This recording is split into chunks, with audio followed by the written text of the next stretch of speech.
Welcome to Ici Sports on Ici Beyrouth. Today we're joined by Riyadi basketball player Maurice Kemp.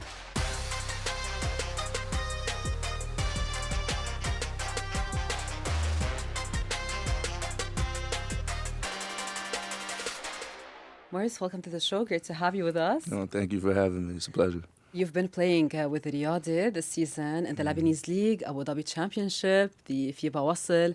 How's your experience been with Riyadi so far? We all know that Riyadi is a team that doesn't like losing. Yeah, no, it's been awesome.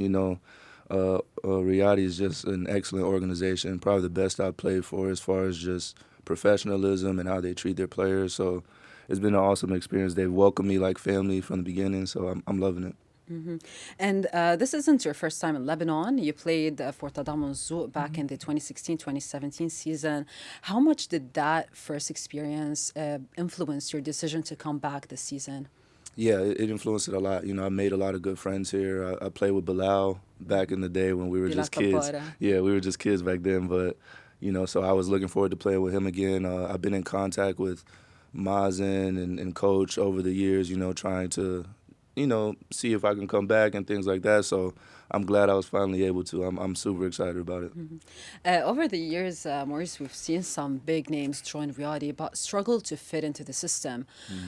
What's the mentality on this team from the inside? Did you have hard time to fit in, or did things click right away?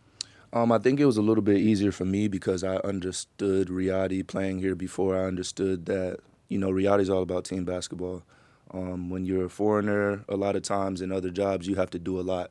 You have to score, you have to rebound, you have to do everything. But with Riyadi, it's win by team, win by committee. So once you accept that, once you embrace that and understand you're playing a role and you're a part of a team and you have to win as such, it's easy. Yeah. And there's always pressure, extra pressure on foreign players, especially at a club aiming for the championship. Do you feel that pressure to constantly perform well and perform at a high level?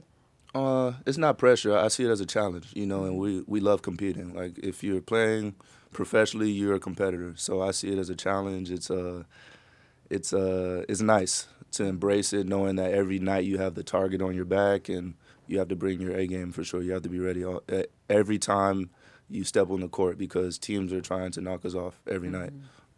And you've played in the Euro Cup, the NBA G League, and several other international leagues. What would you say stands out about the Lebanese league? The fans.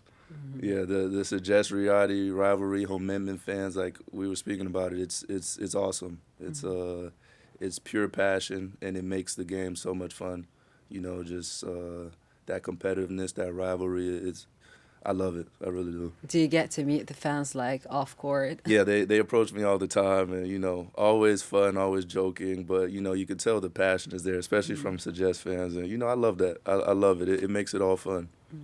Where do you see the Lebanese league ranks among other leagues? I think the competition level has always been great. Especially at the top of the league. Riyadi has always put out great teams. Sagesse, Homemden, Beirut, really good teams, really good players, very good coaching. So no, I've been trying to get back to play here for some years. I knew it would happen eventually, and I'm excited to be back. And Maurice, what are your honest thoughts on the league's format, the physicality, the tempo, the basketball culture here? Yeah, I like it. I think it's fun. It makes for an exciting brand of basketball. Most teams play up tempo, high pace, a lot of action, and I like this brand of basketball. This is the type of basketball I enjoy playing. So it's not an adjustment. It makes it more fun, in my opinion.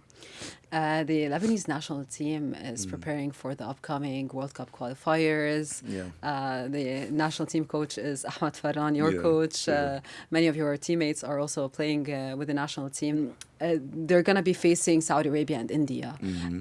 From your perspective, Maurice, what do you think the national team still need to improve to compete on an international level?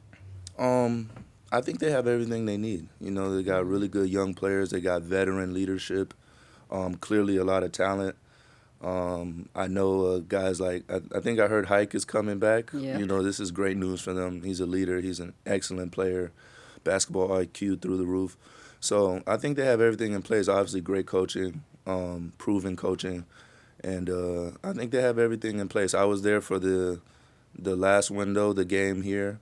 It was a well-fought game, but I think it might have been a good thing, to drop that one game to kind of retool and refocus for this next window. So I think they'll do great. You've worked with several coaches throughout your career. What would you say is different about working with Coach Ahmed Ferran? Basketball knowledge. Our coaching staff is, I was talking about it with my dad yesterday, actually. Very knowledgeable. Basketball IQ is very high. And just you can tell the experience and the winning DNA. You can tell he's won a lot in pressure situations, very calm, very collected, and just knows how to win. Him and Jovan and the rest of the coaching staff are just like, they have the recipe. It's the best way I could put it. Just when you've won for so long, you know how to do it, and he clearly does. Riyadi had a huge game against Astana last week in the FIBA Wassel. Unfortunately, you weren't able to play with the team because of your injury, but now you're expected to be back against Gorgan on Wednesday, right? Yeah. How important is that game for the team, especially that it will basically decide the top spot in the standings? No, it's a huge game for us, and the team played incredible against Astana. I was so proud of them, man. Like, the way they just came out from the very beginning was just handle business. The intensity, the focus on defense, especially the communication on defense. It was a great team effort, our best defensive effort, and I was just like a cheerleader over there. Man, I was really excited. Me and KZ, me and Kareem, about their performance. So this next game is very important. We want to build on that, and we want to close out this window very well. How's the chemistry, Maurice, with in the lockers?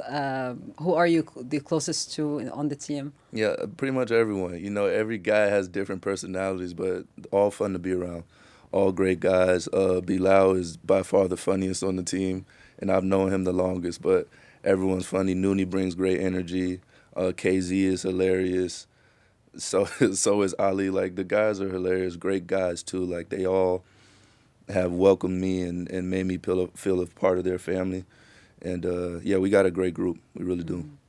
Maurice, you're now 35, and you're still playing at a high level. I appreciate it. 35 sounds crazy, but I appreciate it. When you're an older guy, you get some jokes. When I play other teams, they're calling me Unk and, like the older guy. But it's funny. I used to be the young guy making fun of the older guys on the team, and now the tables have turned. And it's funny, and it's honestly a blessing, to be playing at this age, and I feel still playing pretty well. It's honestly a blessing. I thank God for it. Well, you have Ismail Ahmed on the team, so. This is my go-to every time.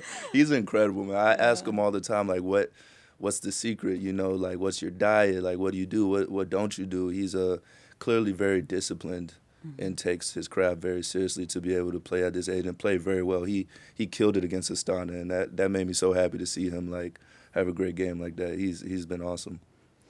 Maurice, what goals are you still chasing before you retire? And have you thought about life after basketball? Yeah, goals I'm chasing is championships. That's why I was very thankful to get the opportunity to play with Riyadi. It's want to win and want to win the right way. After basketball, I plan to still be around the sport. Probably will pursue a career as a basketball agent, just helping guys get to their goals and get to the levels they want to get to, and, just still love the game, but in a different capacity, Interesting. Basketball agent, not a coach? I mean, I feel like I'll naturally coach and train guys just, because when I'm in the gym now and I see a young guy, I can't help but, help. But I think as a profession, coaching is rough. It's very tough, very stressful. And there's a lot of movement a lot of times, especially at the college level back in the States. So not just yet. I don't want to commit to that career after just yet, but it may happen. We'll see. Are you still in touch with your former teammates, maybe from the G League or other clubs you played for? What do you tell them about Lebanon, about the experience of playing in the Lebanese league? Yeah, I'm still in touch with a lot of guys. Like, basketball is a very small community, so when you play for, as long as I play for, you come across a lot of people, make a lot of friends, and everyone knows Lebanon is a pretty good place to play, especially the top part of the league. Like I said, is very competitive, and getting a chance to play in international competition in Wassel and Champions League of Asia, like this is a great opportunity. And most professionals who understand the landscape of international basketball understand that it's a great place to play. That brings us to the end of this interview. Maurice, thank you so much for joining us, and best of luck with Riyadi. I appreciate you having me. Thank you so much. And coming up next, 15 and 16-year-olds are already breaking into senior football and top professional leagues. What's the strategy behind this trend, and what does that say about the future of elite sports? Let's take a look at this report.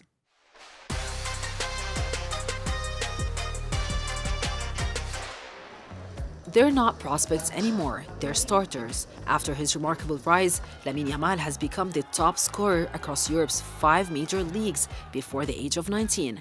And in 2025, 15-year-old Max Dauman made Premier League history, becoming one of the youngest players ever and Arsenal's youngest starter. This isn't an exception, it's a trend. In the A-League Women, 14-year-old Willa Pearson became the youngest player in league history and soon after, its youngest goal scorer. Across Europe's top leagues, under 20 players are earning more minutes than ever before. Not just as late substitutes, but in starting lineups. Why? Because youth is now strategy. La Liga reports that homegrown players account for close to 20% of total minutes played, showing how academy development has become central to both competitiveness and financial sustainability. Clubs reduce transfer fees and wages, they develop talent they control, and they invest in players who can become long-term assets. Advances in sports science are preparing athletes earlier, while social media turns teenage debuts into global moments overnight. But the acceleration carries risk. Teenagers are managing contracts, expectations, and online scrutiny, all while still developing physically and mentally. So, is this the smarter future of football, or a system moving faster than the athletes inside it? That's all for this episode of Ici Sports. Thanks for watching. Make sure to follow Ici Beyrouth on all our social media platforms and check out our website for more episodes.